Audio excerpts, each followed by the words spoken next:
এই জঙ্গলটা মানচিত্রে থাকলেও বাস্তবে কেউ এখান থেকে ফিরে আসে না। আমি শুধু শর্টকাট নিতে চেয়েছিলাম, জানতাম না এটাই হবে শেষ পথ। এই গাছগুলোতে কেন রক্তের মতো দাগ? কেউ কি আমাকে দেখছে? এই শব্দগুলো মানুষের না, তাহলে কার? এখানে কেউ থাকতো, কিন্তু সবাই কোথায় গেল? না না, এটা আমার কল্পনা, পেছনে কেউ নেই।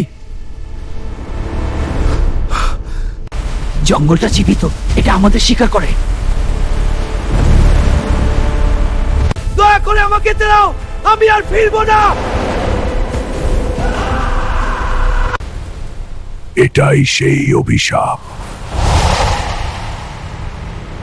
পরদিন সকালে জঙ্গল শান্ত ছিল, কিন্তু মানুষটা আর কখনো পাওয়া যায়নি। ভিডিওটি ভালো লাগলে চ্যানেলটিকে সাবস্ক্রাইব করো বন্ধুরা।